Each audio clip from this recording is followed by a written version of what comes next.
하겠습니다. 기도를 계속하고 기도에 감사함으로 깨어 있으라.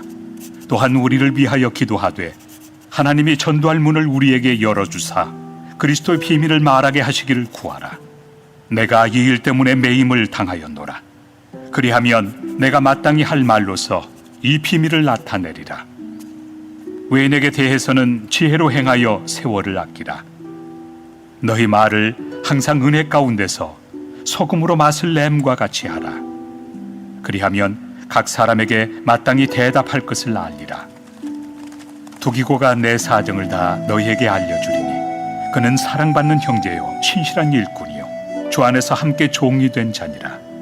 내가 그를 특별히 너희에게 보내는 것은 너희로 우리 사정을 알게 하고 너희 마음을 위로하게 하려 함이라. 신실하고 사랑을 받는 형제 오네시모를 함께 보내노니 그는 너희에게서 온 사람이라. 그들이 여기 일을 다 너희에게 알려주리라. 나와 함께 갇힌 아리스다고와 바나바의 생질 마가와 이 마가에 대하여 너희가 명을 받았으며 그가 이르거든 영접하라.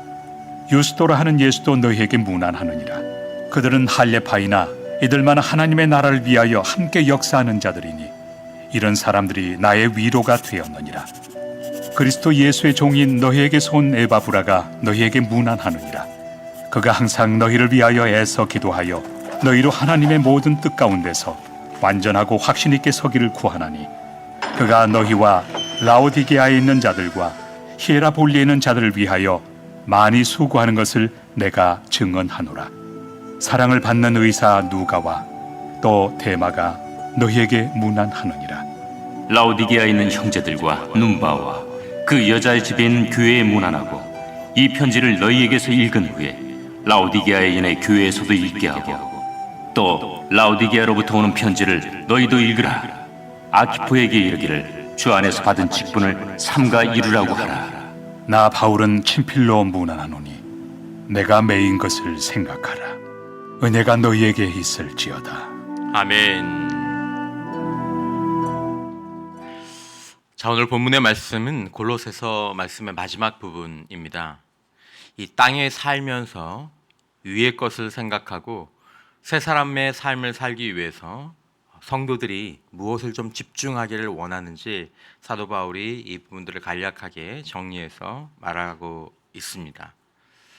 이 편지는 계속해서 말씀을 드리지만 골로새서 말씀이 한 문장 한 문장이 굉장히 깊습니다. 그리고 좀 불필요한 말이 없습니다. 왜냐하면 골로새 교인들에게는 뭔가 이렇게 가지를 쳐낼 것이 있었던 것이 아니라 잘 시작했기 때문에 이제 이들에게 꼭 필요한 것들을 엑기스처럼 딱 담아서 그들에게 잘 간직해주고 그들이 이 편지를 계속해서 읽으면서 그 교회가 아름답게 세워지기를 바라는 마음으로 교회를 좋게 시작한 교회가 건강하게 되기 위해서 필요한 요소들이 그 진리 부분에 있어서 골로새서 앞쪽은 또 굉장히 어렵거든요.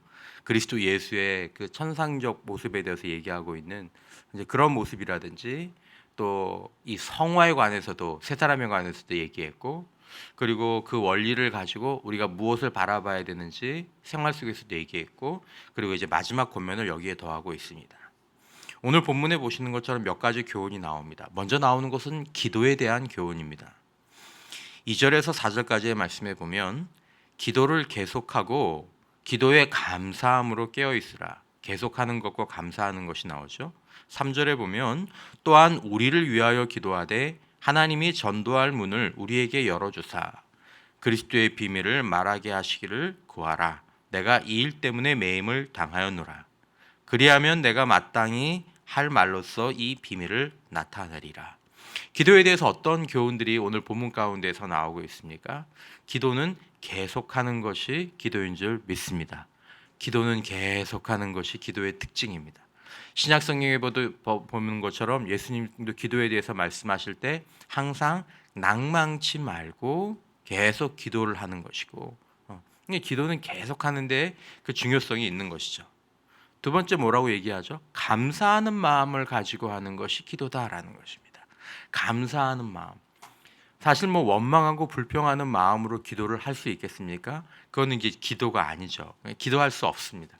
일단 우리 마음 가운데서 감사가 사라지면 기도는 하나님 앞에서 드려지기가 어렵습니다. 기도 생활이 끝나게 되는 거죠. 기도 생활이 끝나게 되면 기도 생활로 인해서 그 다음에 찾아오는 것들도 끊어지게 된다는 것을 우리가 생각할 필요가 있습니다. 자, 오늘 본문을 통해서 또 기도에 대해서 무엇을 말씀하고 있습니까? 하나님은 기도를 가지고 문을 여시는 하나님이시다라는 것입니다. 전도할 문을 열어달라고 기도하게 하시죠. 우리가 이걸 잘 기억할 필요가 있습니다. 자, 하나님이 전도할 문을 여시는 분이라면, 다른 문은 열지 못하시겠습니까? 전도할 수 있는 문을 여시는 하나님은 다른 문은 열지 못하시겠느냐라는 것입니다. 기회를 여시고, 기회를 주시고, 또 용기를 주시고, 능력을 주시고, 결과를 주신다라는 것이죠. 그러니까 문을 여시는 하나님을 바라보면서 기도하라라는 것이죠. 여러분, 기도는 문을 여는 능력이 있는 줄 믿으시기를 바랍니다. 기도 자체가 아니라 그 기도를 가지고 일하시는 하나님, 기도해 주신 하나님의 약속이 분명히 있다라는 것입니다. 오늘 많은 성도들이 또 저희들 사역자들 같은 사람들도 마찬가지지만 이 기도에 대해서 때로 형식적이고 의례적으로 생각하지만 이 기도는 정말 우리 신앙이 시작한 그때부터 성경 전체에서 하나님은 기도를 가지고 일을 하기 시작하셨고, 하나님이 복을 주실 때 먼저 기도부터 하게 하셨고, 건강하고 하나님 앞에서 복과 은혜를 받는 교회는 기도의 부흥이, 또 기도의 불이 항상 꺼지지 않는 교회다라는 것이죠. 그리고 오늘 본문 가운데 이 기도에 관해서 말하면서 사도 바울이 가장 먼저 무엇을 기도하라고 얘기하고 있습니까? 전도의 문을 열어주시기를 위해 기도하라라는 것이죠. 기도는 먼저 영혼 구원을 하는데 쓰이는 줄 믿습니다. 이 교회가 다른 여러 가지 부분들을 위해서 기도하지만 영혼 구원을 위한 기도, 전도의 문을 열어주시기 위한 기도, 선교의 문을 열어주시기 위한 기도, 이 기도가 우리의 기도 가운데서 가장 앞자리에 들어가 있고, 그리고 그 가운데에서 우리는 문을 여시는 하나님을 주목하고, 오늘 여기에 나와 있지 않지만은 하나님은 닫힌 문을 여시는 하나님이다라는 것들을 기억하고, 우리가 다시 한 번 더 기도 생활에, 그리고 기도를 계속하는 일에, 나는 기도를 계속하고 있는지를 바라보면서 우리의 기도 생활을 이어가는 것이 우리에게 필요하다라는 것입니다. 그리고 본문엔 또 생활의 교훈들을 몇 가지 언급하고 있습니다. 5절에 보면 외인에게 대해서는 지혜로 행하여 세월을 아끼라. 불신자들을 향한 태도에 대해서 교훈하는 것이죠. 이거 외인입니다. 외인에 대해서는 지혜로 행하며 세월을 아끼라. 시간 아까우니까 그 사람들한테 쓰지 말라는 것이 아니라 기회를 선용하라라는 이런 표현으로 본문이 번역이 될 수 있습니다. 그러니까 외인에 대해서 지혜롭게 하라라는 것은 불신자들에 대해서 늘 평소에 좋은 관계를 유지하라라는 것입니다. 그러니까 같은 옆집 사람, 또 밑에 집 사람, 윗집 사람, 그러니까 전도하는 분들은 외인들과 늘 관계가 좋습니다. 전도 못 하시는 분들은 외인들과 관계가 사실은 죄송한 말씀이지만 별로 좋지 못합니다. 이웃들이 욕을 하죠. 왜냐면 맨날 싸우니까. 시끄러운 소리 내고 싸우는 분이 교회 다니는 분이시니까 아주 고개를 절레절레 하는 거죠. 때로는 전도의 문이 그분 때문에 막히는 거죠. 그 통로에서 막히기도 하고, 그 아파트에서 막히기도 하고. 우리가 믿음이 참 좋지만 저희들 사실 다 연약한 면들이 있습니다. 우리는 다 연약한 면들이 있습니다.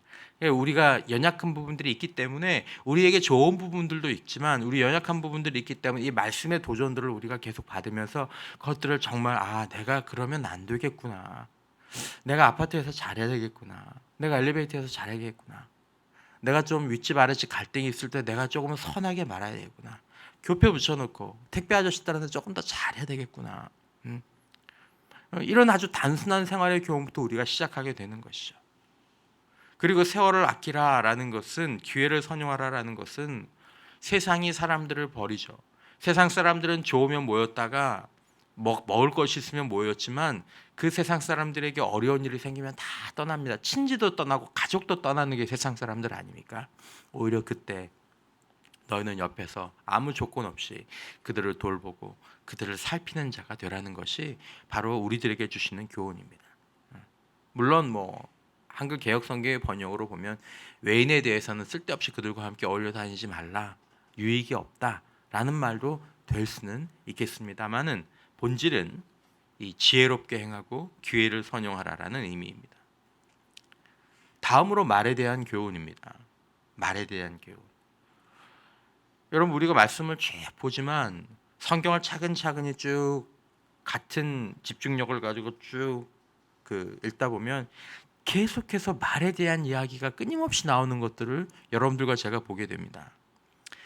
왜냐하면 사도 바울이 오늘 또 이 교회에 대해서 얘기할 때 이 말에 대해서 얘기하는, 여러분 골로새서도 보십시오, 에베소서도 보십시오. 계속해서 이 말에 대해서 이야기합니다. 야고보서 보십시오. 말에 대해서 계속 얘기합니다. 왜냐하면 말로 인해서 빚어지는 나쁜 일들이 너무 많으니까 사도 바울이 특별히 권면하는 것입니다. 말로 교회에 사단이 나니까 이 말을 얘기하는 것입니다. 그 말로 인생에 괴로움이 찾아오니까 이 말에 대해서 이야기하는 것입니다. 특별히 우리가 이 본문 가운데에서 이야기하는 말에 대한 교훈은 무엇입니까? 6절 말씀 한번 보실까요? 6절 말씀 보면 너희는 너희 말을 항상 은혜 가운데에서 소금으로 맛을 냄과 같이 하라. 이 표현으로 보면 뭐죠? 은혜로 행하는 가운데 말을 어떻게 하라는 얘기입니까? 맛있게 하라라는 것입니다. 맛있게. 참 들어서 맛있는 말을 하라라는 거죠. 여러분 이런 말 하실 수 있습니까? 우리 사역자들 같은 사람은 정말 이렇게 말할 수 있어요. 그 목사님하고 말을 하면 말을 좀 듣고 싶어. 말이 맛있어. 힘이 나. 위로가 돼. 격려가 돼. 근데 여러분 말할 수 있는 모든 성인들이 다 그렇게 말을 하는 것이 아닙니다. 여러분 특별히 우리 공동체에서 주의해야 될 생각들 중에 하나가 무엇이냐면 말을 맛있게 못하는 이유가 가운데 하나가 뭐냐면 이 말을 내 말을 맞게 하느냐 말이 맞느냐 틀리느냐에 집중하는 사람들입니다. 이런 사람들이 사실은 말로 상처를 주는 사람들이고 관계를 깨는 경우가 됩니다. 본인들은 잘 모르실 수 있어요. 내 말이 틀렸어? 여러분 내 말이 틀렸어라고 얘기하는 사람들 치고 말이 맛있는 분들이 별로 없습니다. 내 말이 틀렸어? 말은 여러분 맞고 틀리게 말을 하는 게 아니라 성경의 교훈은 말은 은혜롭게 하는 것이 말의 기준인 줄 믿습니다. 사역자들도 마찬가지입니다. 내가 뭐 틀린 말 했어? 내가 틀린 말 안 했죠. 하지만 내 말을 듣고 성도들이 은혜가 안 되고 성도들이 상처를 받으면 말 잘못한 겁니다. 성경적인 기준으로. 말을 아직 다 못 배운 거죠. 여러분 이게요 나중에 보면요 지역사회에서 지역 공동체에서 수십 년 신앙생활을 했는데 그런 분들 곁에는요 수십 년 신앙생활을 했는데 사람이 별로 안 남아있어요. 진짜 그분을 존경하고 그분을 따르는 사람들이 몇 명 안 남아있어요. 제가 그래서 이 얘기를 하는 거예요. 겨우 두세 명 남아있어요. 두세 명.